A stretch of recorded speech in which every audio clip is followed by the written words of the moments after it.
अस्सलाम वालेकुम का जोड़ देखने वालों को खुश आमदीद। पाकिस्तान क्रिकेट कोई ऐसी बात ना हो कि जिस पर बात ना हो सके, ये मुमकिन ही नहीं है। शोएब मलिक पाकिस्तान के साबिक कप्तान, उनके हवाले से कुछ इत्तलात आई कि शायद उनका जो बांग्लादेश प्रीमियर लीग में सफ़र ख़त्म हुआ वो कुछ नाखुशगवार वाक़यात हैं। उन पर मैच फिक्सिंग का इल्ज़ाम भी लगा। उन्होंने उस पर अपना रद्द-ए-अमल दिया है और उन चीज़ों को बेबुनियाद करार दिया है। इस पर भी हम बात करेंगे। फिर पाकिस्तान क्रिकेट बोर्ड के चेयरमैन कायम मकाम शाह खावर ने अभी से कुछ देर पहले पाकिस्तान क्रिकेट बोर्ड में एक प्रेस कॉन्फ्रेंस की है, जिसमें उन्होंने कहा है कि वज़ीर आला के ओहदा संभालने पर कोई मसला नहीं है क्योंकि ये एजाज़ी है।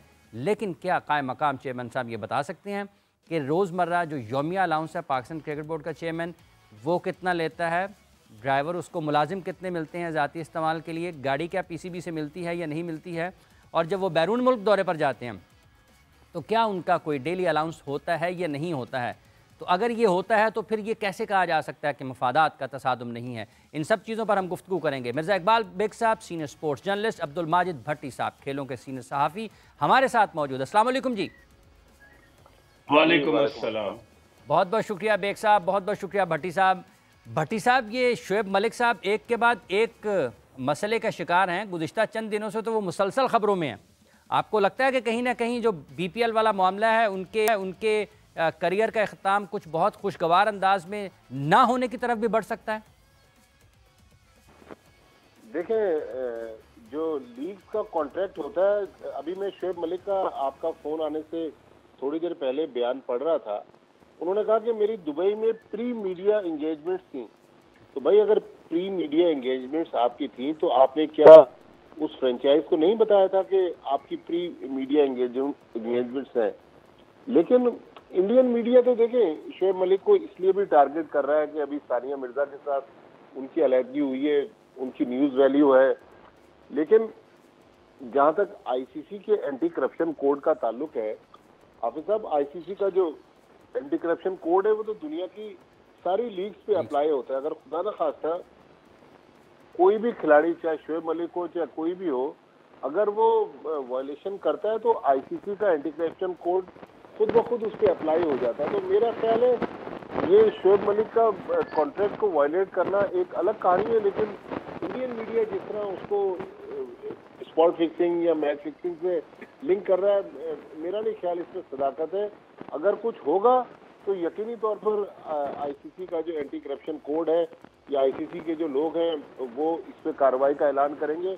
अभी मुझे नाम भूल गया, किसी शायद बांग्लादेश के प्लेयर थे जिन पे 3 साल की पाबंदी लगी लास्ट। नासिर हुसैन मेरा ख्याल है। बिल्कुल, वो भी किसी लीग में ही उन्होंने शायद T10 लीग में वायलेशन की थी। तो मेरा ख्याल में ये दो अलग अलग चीजें हैं। लेकिन शोएब मलिक बहरहाल खबरों में उनको रहना भी आता है और उनको पता है कि किस तरह मीडिया में रहा जाता है।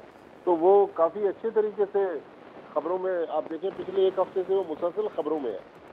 ठीक है बेग साहब, यही आपकी तरफ है। आपको लगता है कि शोएब मलिक के लिए कुछ मुश्किलात हो सकती हैं और उनका ये जो बीपीएल वाला एक मामला है ये कहीं ना कहीं उनके करियर को, जो कि अब इख्तिताम की तरफ बढ़ रहा है, कितना देर और वो खेल सकते हैं T20 लीग्स भी, तो ज़रा नाखुशगवार हालात में वाक़यात की तरफ बढ़ सकता है? आपको लगता है कि कुछ इस किस्म की सूरत हाल बन सकती है? देखिए इमरान, 2 दिन पहले उन्होंने नो बॉल्स की थी और उसके बाद आज वहां बांग्लादेश के एक मीडिया के बंदे ने ट्वीट किया और उसने कंफर्म किया कि 12 साल के ओनर से उसकी बात हुई और उन्होंने तस्दीक की है कि शोएब मलिक जो है वो चले गए, उनका कॉन्ट्रैक्ट उन्होंने कैंसिल कर दिया है। ये उस पर लिखा हुआ था। बाद में पता चला कि उनकी टीम के ओनर जो है उन्होंने वीडियो, एक पैगाम जारी किया बांग्लादेशी जबान में, बंगला जबान में, और उसमें उन्होंने कहा ऐसी कोई बात नहीं है। लेकिन दूसरी तरफ शोएब मलिक अगर दुबई चले गए तो अहमद शहजाद पहुंच गए उस टीम से खेलने के लिए। तो ये समझ में नहीं आ रहा है ये मौमा क्या है। अगर अहमद शहजाद वहां खेलने गए तो इसका मतलब है उन्हें किसी ऑल्टरनेट की जरूरत थी शोएब मलिक की जगह, या शोएब मलिक जो है वो बगैर बताए चले गए। जिस तरह माजिद भट्टी कह रहे हैं कि अगर उनको मीडिया के हवाले से उनकी एंगेजमेंट थी तो he should have told the owners and the management of the team, लेकिन वो ऐसा नहीं हुआ। तो मामला थोड़ा सा गंभीर लग रहा है। लेकिन चूंकि बांग्लादेश प्रीमियर लीग वालों को यह भी खदशा है कि खुदा न खास्ता अगर कोई मैच फिक्सिंग के स्कैंडल सामने आता है तो उनकी लीग पे पाबंदी लग सकती है। आपको याद होगा एक जमाना था श्रीलंका में एक लीग हुई थी और श्रीलंका की उस लीग पर पाबंदी लग गई थी। और पहले भी बांग्लादेश लीग के हवाले से मुख्तलिफ किस्म की इतलात आती रही हैं। कई दफा खिलाड़ियों ने खुद भी कहा कि उनको अप्रोच करने की कोशिश की गई, कई मरतबा बहुत सारे मसाइल सामने आए। तो शायद ये वजह भी है कि उनके ओनर ने आकर उनकी टीम के ये वजाहत की है कि नहीं जी शोएब मलिक गए, हमने कोई कार्रवाई उनके खिलाफ नहीं की। ठीक है। भट्टी साहब, ये जो शोएब मलिक वाला मामला एक तरफ है, शाह खावर साहब ने अपने ख्यालात का इजहार किया है, पाकिस्तान क्रिकेट बोर्ड के कायम मकाम चेयरमैन।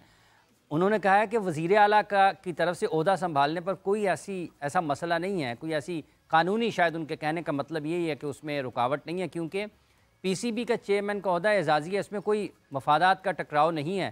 तो ये जो इतने भारी इतना खर्च हो जाता है चेयरमैन के ऊपर, साल में कितने पैसे खर्च हो जाते हैं उनके डेली अलाउंस के ऊपर, उनकी गाड़ी, उनका आना जाना, सब कुछ पाकिस्तान क्रिकेट बोर्ड उनको अदा करता है चेयरमैन को। तो आपको लगता है वाकई ऐसा है, ये बिल्कुल एजाज़ी है, इसमें कोई फ़ायदा नहीं लेता जो भी चेयरमैन बनता है? देखें हाफिज इमरान साहब, अगर इस तरह का एजाजी काम हमें भी दिया जाए तो हम भी तैयार हैं। इसमें क्या हर्ज है? अगर आपके डिस्पोजल पर लाखों डॉलर हो और आप जिसको चाहे नवाज दें और आप कहें जी मैं एजाजी काम कर रहा हूँ, लेकिन मैंने कोई 30-35 मिनट की जितनी शाह खावर साहब की प्रेस कॉन्फ्रेंस सुनी है, वो एक टिपिकल वकील वाला अंदाज है कि बहुत संभल कर, बहुत नाप तोल कर उन्होंने अल्फाज का इस्तेमाल किया है और वो वकीलों वाली जबान बोलने की कोशिश की और यही उन्होंने कहने की कोशिश की है कि शायद पाकिस्तान क्रिकेट में अब सब ठीक हो जाएगा, लेकिन अब इसका फैसला तो देखें, जो चले गए वो चले गए।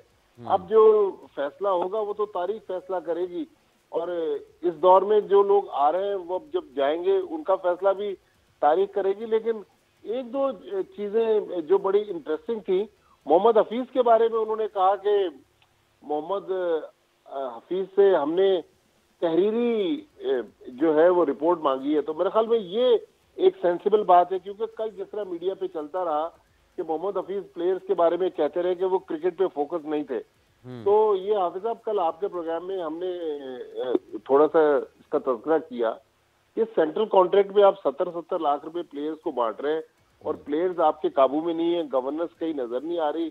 तो ये पाकिस्तान क्रिकेट बोर्ड का निजाम जा कहाँ रहा है?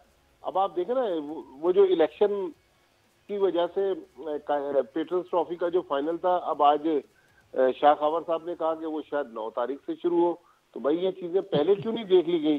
फिर इफ्तिखार अहमद को एनओसी नहीं दी गई, उनको पाकिस्तान बुला लिया गया कि आप वाबा की कप्तानी करें। यहाँ पता चला कि अभी फाइनल जो है वो डिले हो गया। तो मतलब पाकिस्तान क्रिकेट बोर्ड में कुछ समझ नहीं आ रहा कि हो क्या रहा है। लेकिन एक बड़ी इंटरेस्टिंग ट्वीट हमारे एक साफी दोस्त ने थोड़ी देर पहले की है। उन्होंने कहा कि भाई मोहसिन नकवी साहब आए या जाएं इससे कोई फर्क नहीं पड़ता, मोहम्मद हफीज और वहाब रियाज की नौकरी जो है वो पक्की है। बेग साहब, आप कैसे देखते हैं शाह खावर साहब की इस प्रेस कॉन्फ्रेंस को? जैसे अब्दुल माजिद भट्टी साहब कह रहे हैं कि बड़ा उन्होंने नपे तुले अल्फाज में फूंक कर अल्फाज इस्तेमाल किए हैं, आपको लगता है कि वाकई ये एक एजाज़ी होता है और जो वो कह रहे हैं कि उसमें कोई रुकावट नहीं होगी? और ये भी उन्होंने कहा है कि 3 साल तक की जो मुद्दत है उसके लिए उसको उससे पहले हटाने का जो तरीक़ाकार है या जो एक हम अंदाज़ अपनाए हुए हैं उसको ख़त्म करना चाहिए। ये मोहसिन नकवी साहब के लिए राह हमवार हो रही है? देखिए इमरान, जो पाकिस्तान क्रिकेट बोर्ड के चेयरमैन का ओहदा फी सबीलिल्लाह कोई नहीं होता। मेरी नज़र में जो चेयरमैन आता है, एक तो मीडिया में उसकी हाइप होती है और माजिद भट्टी से कंफर्म करें, मुझे इत्तलाते हैं कि $750 डेली अलाउंस मिलता है जब बाहर जाते हैं, फर्स्ट क्लास टिकट बेगम के साथ जाते हैं और दीगर पर्सेज पाकिस्तान में जाते हैं, अलग डेली अलाउंस, 5 स्टार होटल। तो ये एक बड़ी लुक्रेटिव पोस्ट है। प्राइम मिनिस्टर के बाद ये पाकिस्तान की दूसरी बड़ी ऐसी पोस्ट है कि जो हाइप वाली है और हर आदमी की ख्वाहिश होती है कि वो पीसीबी का चेयरमैन बने। माजी में आप देख लें कि किस किस तरह के लोग बने, रिटायर्ड जनरल भी पीसीबी के चेयरमैन बने, उसके अलावा चीफ जस्टिस सुप्रीम कोर्ट के थे नसीम हसन शाह मरहूम, वो बने, बेशुमार लोग, ब्यूरोक्रेट जावेद बर्की, बेशुमार लोग बने।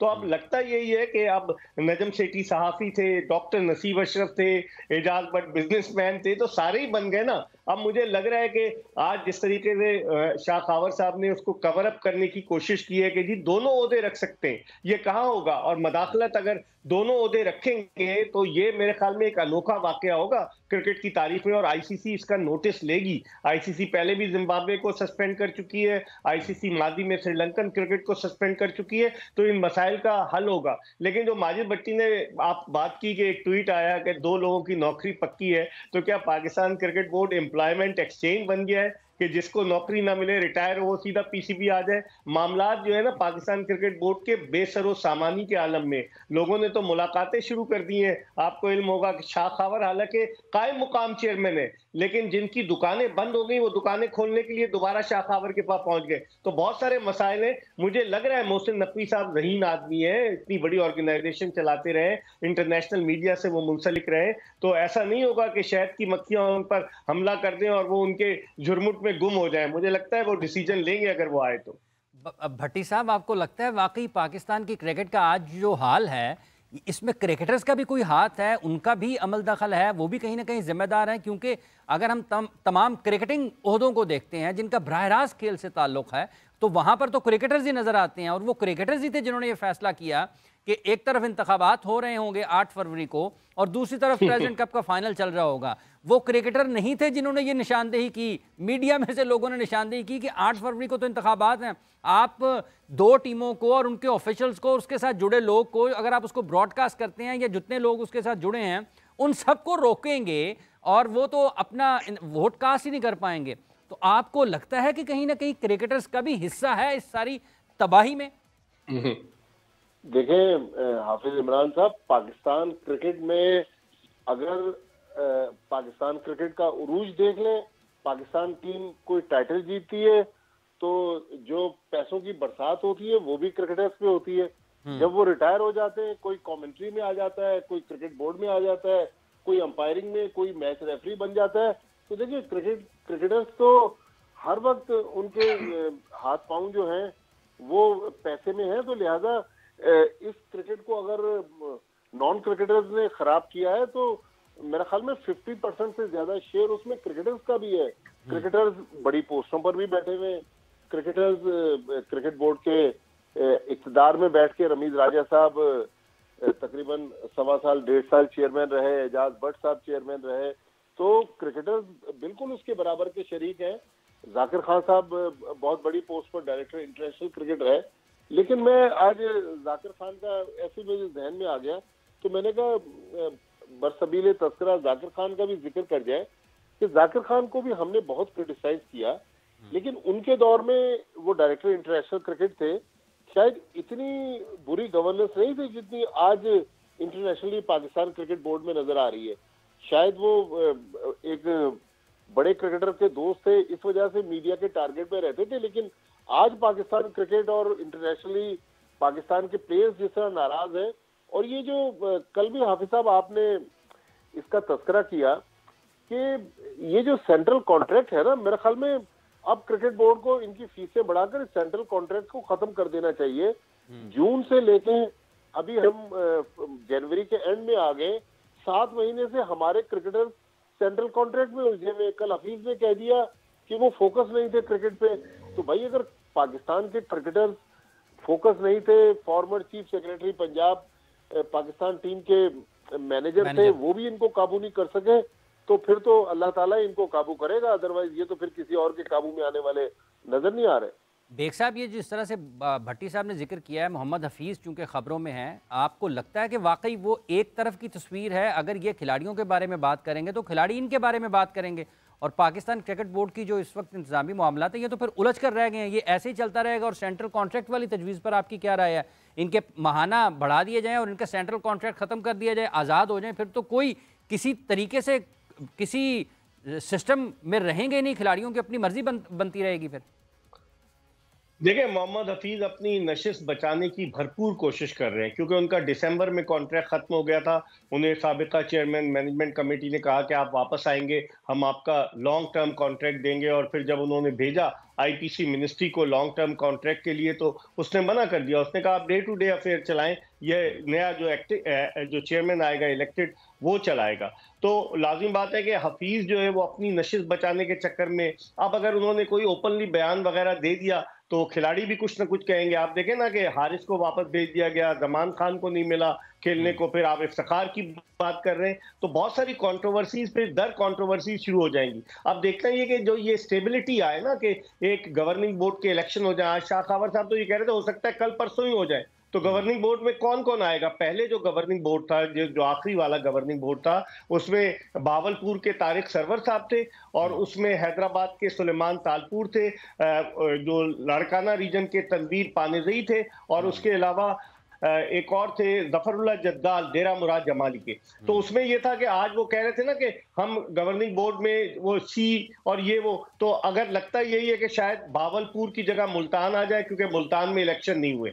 और इसी तरीके से लग यही रहा है कि हैदराबाद की जगह एबटाबाद आ जाए, जो मेरी अपनी सोच है, जो मैं ऑब्जर्व कर रहा हूं, तो वो गवर्निंग बोर्ड बनेगा। लेकिन जो आपने सेंट्रल कॉन्ट्रैक्ट की माजिद भट्टी ने बात की, तो सेंट्रल कॉन्ट्रैक्ट दुनिया में और भी जगहों पर दिए जाते हैं, लेकिन वहां पर एक कानून होता है। हमारे यहाँ खिलाड़ी मादर पिदर आजाद होते हैं, जो जितना बड़ा खिलाड़ी होता है उसकी ज्यादा सुनी जाती है। तो इसके हवाले से क्रिकेट बोर्ड को लाएअमल तय करना होगा। जाकिर खान का जिस तरह उन्होंने जिक्र किया है माजिद भट्टी साहब ने, तो जाकिर खान जब डायरेक्टर डोमेस्टिक थे, इस तरह के घपले नहीं हो रहे थे जिस तरह के अभी घपले हुए।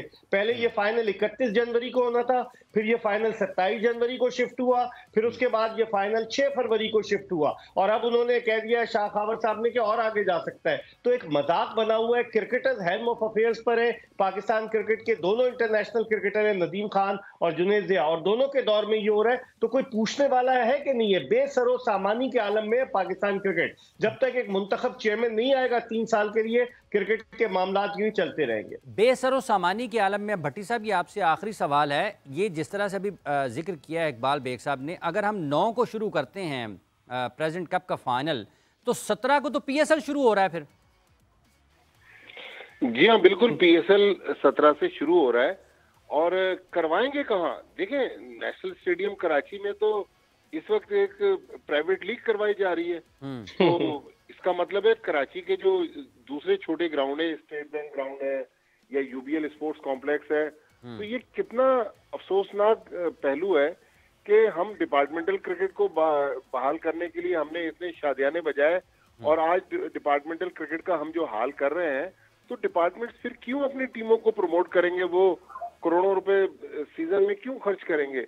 लिहाजा हमें अपने सिस्टम को प्रोफेशनल बुनियादों पर चलाना पड़ेगा। हमें पिक एंड चूज नहीं करना पड़ेगी कि लड़के कह रहे हैं कि भाई किसी को तो 3 लीग्स की एनओसी मिल गई, किसी को दूसरी लीग की एनओसी भी नहीं मिल रही, और उन लीग की एनओसी तो सेंट्रल कॉन्ट्रैक्ट के चक्कर में तो आज पाकिस्तान क्रिकेट इस तबाही पर पहुंच गई कि हम एशिया कप के सेमीफाइनल में नहीं पहुंचे, वर्ल्ड कप के सेमीफाइनल में नहीं पहुंचे, ऑस्ट्रेलिया से 3-0 हार गए, न्यूजीलैंड से 4-1 हार गए।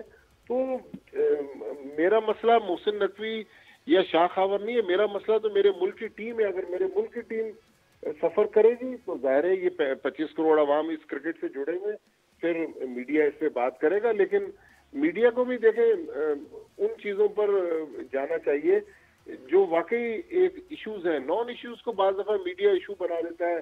कुछ बाबर आजम पे तनकीद कर रहे हैं, किसी का कोई एजेंडा है, तो मीडिया को भी मेरे ख्याल में सोचो विचार की जरूरत है।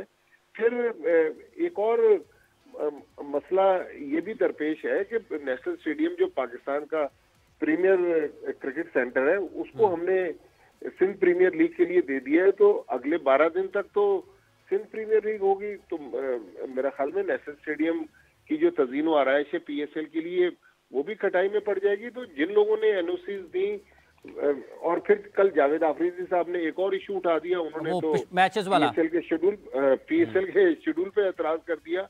तो लग रहा है कि पाकिस्तान क्रिकेट जो है वो बिल्कुल, मिर्जा इकबाल बेग साहब ने बहुत अच्छा अल्फाज इस्तेमाल किया कि मादर पिदर आजाद है, इसको कंट्रोल करने के लिए अब यहाँ पर मेरे ख्याल में डिक्टेटरशिप की जरूरत है, प्यार अमरीयत की जरूरत है। जी हाँ, बिल्कुल बिल्कुल। बहुत बहुत शुक्रिया आपका भट्टी साहब, आपने अपना वक्त दिया है। हम एक वक्फा ले रहे हैं जी, और फिर वक्फे के बाद हम इस गुफ्तगू को आगे बढ़ाएंगे। अब हम उस हालत में हैं, उस जगह पर पहुंच चुके हैं कि लोग इस जमहूरियत से, जो एक जमहूरी क्रिकेट बोर्ड है, उससे तंग आ गए हैं। और ये जो जमहूरियत के नाम पर पाकिस्तान की क्रिकेट में जो कुछ हो रहा है, इसकी वजह से पाकिस्तान क्रिकेट में बहुत ज़्यादा खराबियाँ हैं। इस वक्फे के बाद बात करेंगे।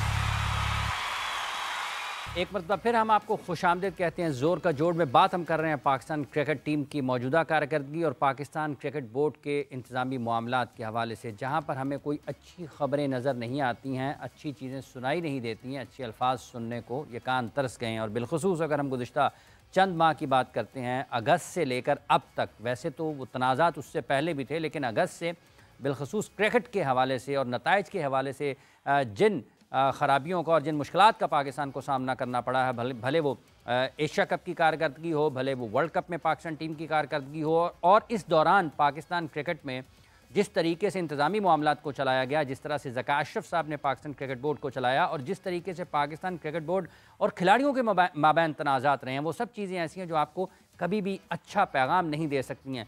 हमारे साथ मौजूद है senior sports journalist, anchor person जनाब मिर्ज़ा इकबाल बेग साहब। बेग साहब, ये तो क्रिकेट की बात है, लेकिन जब हम इसके साथ साथ हॉकी का जिक्र करते हैं, वहाँ पर भी एक से बढ़ के एक मसला नज़र आ रहा है। पाकिस्तान की टीम की कारकर्दगी मुसलसल जवाल का शिकार है। हालात ये हैं कि अगर एक दर्जे हमारी रैंकिंग बेहतर होती है तो सदर पाकिस्तान हॉकी फेडरेशन, जो कि अभी तक ये बिल्कुल क्लियर नहीं है कि वाकई वही सदर हैं या नहीं है, तो वहाँ पर ये तनाज़ा खड़ा, वो उस पर मुबारकबाद का बयान जारी कर देते हैं। टीम हमारी वर्ल्ड कप के लिए, ओलंपिक्स के लिए क्वालिफाई नहीं कर पाती, वर्ल्ड कप से बाहर हो जाती है, लेकिन ये मुबारकबादों का सिलसिला, ये मेरा बंदा है, ये मैंने लगाना है, ये मेरा करीबी है, मैंने इसको लगाना है, तुम इससे नाराज़ हो जाओ, तुम इससे नाराज़ हो, तो ये सारी की सारी सूरत हाल में आपको लगता है कि ये कौमी खेल का भी कोई भला हो सकता है? देखिए, कौमी खेल को वो टेबल टेनिस की गेंद की तरह बना दिया गया है कि वो सदर कौन रहता है, ओहदेदार कौन होता है। पहले 8 बरस सर्व किए हैं खालिद सज्जाद खोकर ने, और अभी भी वो अदालत में चले गए हैं, पता नहीं क्या फैसला हुआ। तारिक बुख्ती साहब को हॉकी का बिल्कुल इल्म नहीं है और वो मुबारकबाद दे रहे हैं। कोई बताए मेरे ख्याल में, और जो साबिक ओलंपियंस हैं उन्होंने हॉकी फेडरेशन को नोच के उससे एक एक चीज निकाल लिया। पैसे कोई देता नहीं है, पैसे है नहीं, तो ये कौमी खेल कता कलामी की बात चाहता हूँ। शहनाज शेख साहब, जो कि अभी पाकिस्तान की टीम वापस आई है और उन्होंने हमें टेलीफोन लाइन पर ज्वाइन किया है, आपने कहा है कि हॉकी प्लेयर्स जो हैं उन्होंने नोच लिया है पाकिस्तान की हॉकी को। ये बड़े सख्त अल्फाज हैं, लेकिन शहनाज शेख साहब, आपको लगता है कि वाकई पाकिस्तान हॉकी में ये जो जितनी भी इस वक्त मसाइल हैं और मुश्किलात हैं, इनमें एक बड़ा हिस्सा पाकिस्तान के लिए हॉकी खेलने वालों का और उन सब का है जिनको सब कुछ हॉकी ने दिया है, और वो सब मिलकर भी हॉकी को कुछ भी देने में कामयाब नहीं हो पा रहे? बहुत बहुत शुक्रिया आपका। मैं तो कहा था कि आप शायद उसके बारे में बात करेंगे, लेकिन आपने तो बात का सिलसिला ही दूसरी तरफ चला दिया लेके अपना। लेकिन ये है कि सबसे बड़ी चीज ये है कि हॉकी को हॉकी वालों ने नहीं बर्बाद किया हुआ, हॉकी के ना सोचने वाले, समझने वाले, ना समझने वालों ने बर्बाद किया है, देखिए ना। अब मुझे बताओ कि अगर 3-4 ओलंपियन, 5-6 ओलंपियन जो है वो कंट्रोल कर रहे हैं, तो सारे ओलंपियन को आप क्यों इमोरल से इल्जाम ठहराते हैं? यानी कि आप उनको नाम लिया करें जिन्होंने यानी कि एडमिनिस्ट्रेशन की हुई है, उनके नाम ले ताकि वो पता लगे कि भाई उन्होंने क्या किया है, हॉकी के साथ क्या खिलवाड़ किया गया है। तो बाकी ये सारों को इमोरल इल्जाम ठहराना, हॉकी वाले, तो मुझे तो समझ नहीं आती है आप लोगों की स्टेटमेंट के बारे में। यानी कि ना, ये किन्होंने, मैं इसमें ऐड करूं इमरान? जी बेग साहब, अगर इजाजत हो तो। देखें, शहनाज भाई जो कह रहे हैं ना, हॉकी वालों ने, आप बताएं ना कि हॉकी खिलाड़ी जब किसी ओहदे पे नहीं होता तो वो क्रिटिसाइज करता है, और जब ओहदे पर आ जाता है तो सब अच्छा है का गुण गाता है। आप मुझे बताएं ना, कितने लोग आसिफ बाजवा सियासी बुनियादों पर आ गए थे, पीएचएफ के सेक्रेटरी, राना मुजाहिद, शहबाज सीनियर, जब से ये नई लॉट आई है उससे पहले भी तो थे, ब्रिगेडियर रिटायर्ड मुसरतुल्लाह खान भी सेक्रेटरी थे। लेकिन असल मसला ये है कि लोग कहते हैं कि हॉकी वाले वो जब बाहर हो जाते हैं तो जैसे पानी के बगैर मछली होती है ना, वो बाहर हो जाती है, वो दोबारा आने के लिए कोशिश करते हैं और दोबारा आ जाते हैं। अब लोग ये कह रहे हैं कि रोलेंट टॉटमैन को भगा दिया गया। शहनाज भाई का एक बहुत बड़ा नाम है और ये 70-80 के अशरे में पाकिस्तान के टॉप के थे, 60 और 70 के अशरे में। लेकिन अब हॉकी जदीद हो गई है। ठीक है, इनकी कोचिंग में ये हेड कोच थे शकील अब्बासी साहब को तीनों चीजों का हेड कोच बना दिया। समझ में नहीं आता तारिक बुख्ती साहब का बलूचिस्तान के लोगों को ऑब्लाइज कर रहे हैं, ये पाकिस्तान हॉकी फेडरेशन जी शहनाज साहब, आपको लगता है कि कहीं फेडरेशन? कोचिंग की सतह पर भी पाकिस्तान के लिए मसाइल और मुश्किलात हैं जिसकी वजह से हमारे नताइज ठीक नहीं आ रहे हैं? और नामों का आपने कहा, बेग साहब ने उनके नाम ले दिए, ये जो अभी हम खेल कर आए हैं, हम ओलंपिक्स फिर नहीं खेलेंगे, तो आपको लगता है कि इसमें कहीं ना कहीं हिकमत अमली के एतबार से भी पाकिस्तान पीछे रहा कि जो हम कामयाब हो नहीं पाए हैं? मेरे से पूछ रहे हैं? जी बिल्कुल आपसे जी शहनाज शेख साहब।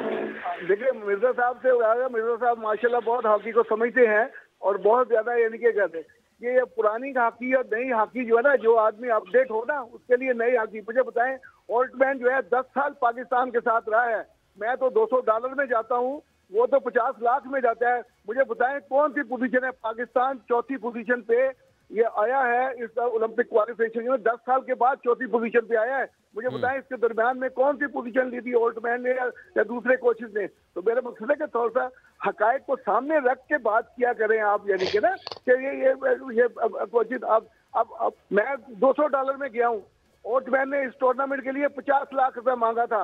आप ये दे सकते हैं 50 लाख रुपया?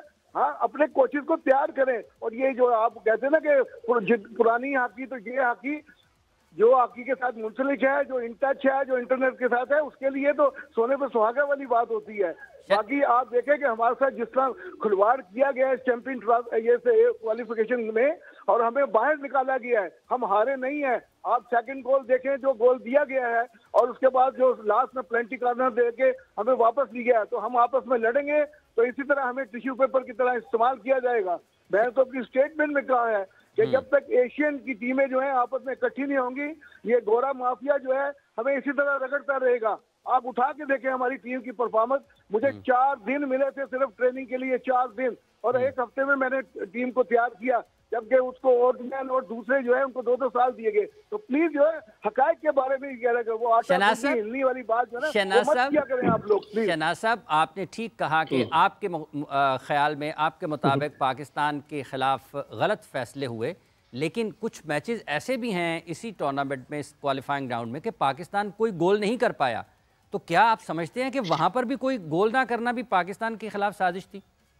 ओ भाई, पार्ट ऑफ द टीम है ये, गोल ना करना या करना पार्ट ऑफ द टीम है, यानी कि लेकिन जो हमने गोल किए हैं और जो हम पे गोल हुए आप उसका एनालिसिस करें ना। ये गोल तो करने, गोल तो होंगे जहां पर नहीं हुए, हर जगह मिसिंग भी होगी, यानी कि लेकिन आपने देखना है कि इतने बड़े हाई टेंस मैच में 7 मिनट रहते थे, सिर्फ 7 मिनट, और उसने यानी कि मैं टीडी के पास गया हूँ, मैं FIA के प्रेसिडेंट के पास गया हूँ और मैंने कहा कि ये देखे क्या है हॉकी की के साथ क्या खिलवाड़ हो रहा है। एक लड़का जो है 4 साल तक इस ओलंपिक के लिए जो है अपना वो मेहनत करता है, अपने 20 बच्चों से, अपने खानदान से, अपने माँ बाप से बाहर रहता है, और उसको आपने एक जुम्बश में, एक मिसल की जुम्बश में आपने कर दिया।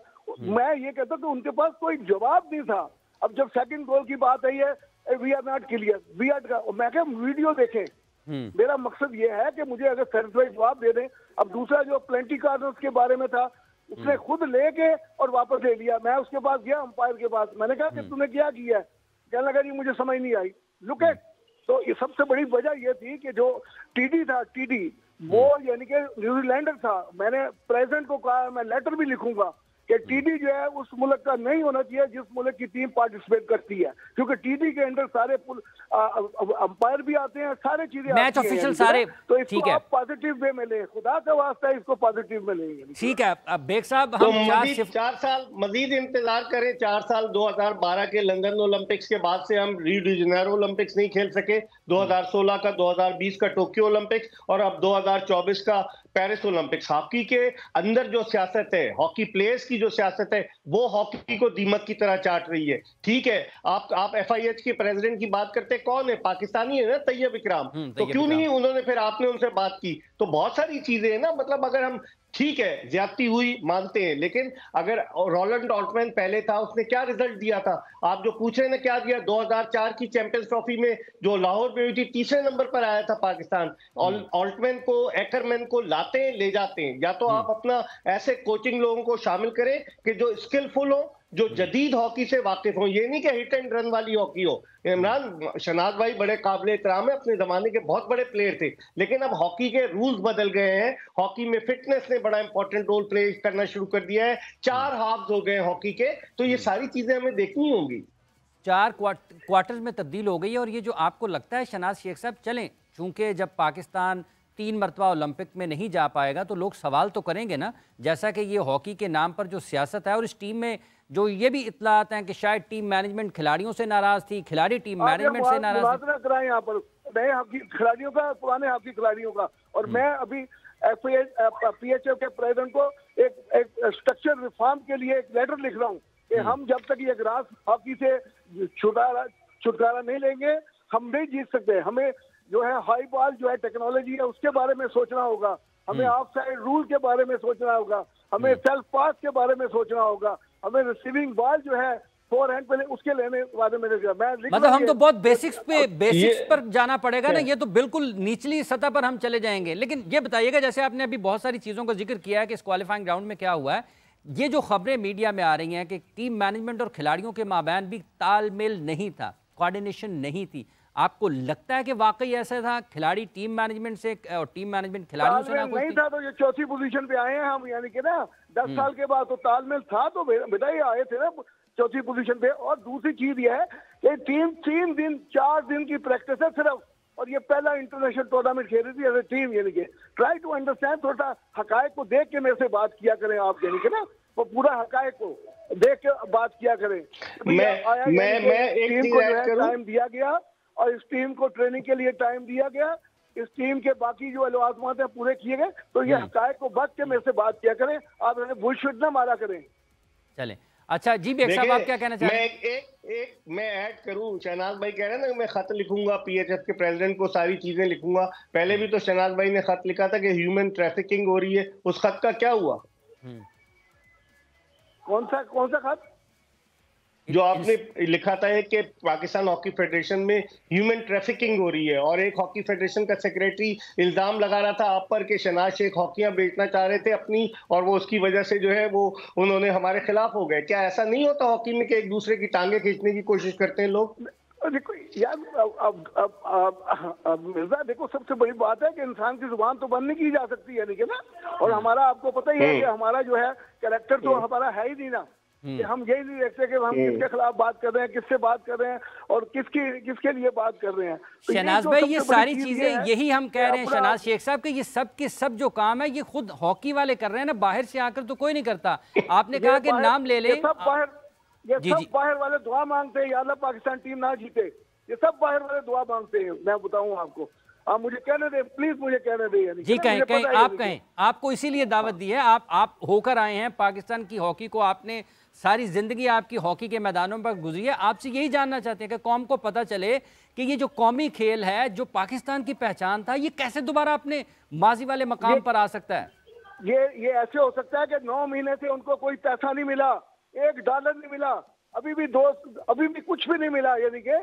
और लड़कों को आपकी हालतें देखें ना, नौकरी है हमारे पास ना कुछ है, आप दावे बड़े बड़े करते हैं, आपके आइडियाज बहुत बहुत बड़े हैं, यानी कि उनकी हालत देखो। अगर फॉरेन लीग ना हो तो ये रिक्शा चलाएं, ये टैक्सी चलाएं, ये कौन सी नौकरी दी है आपने, कौन सा उनको अपना कॉन्ट्रैक्ट किया उन बच्चों के साथ, यानी कि ना। ये तो मुझे पता, मैं जिस तरह हैंडल कर रहा था बच्चों को, यानी कि ना। तो मेरा मकसद है कि आप यानी कि हकायक को भी देखा करें प्लीज, यानी कि ना। ठीक है, बहुत बहुत शुक्रिया शहनाज जी बेग साहब।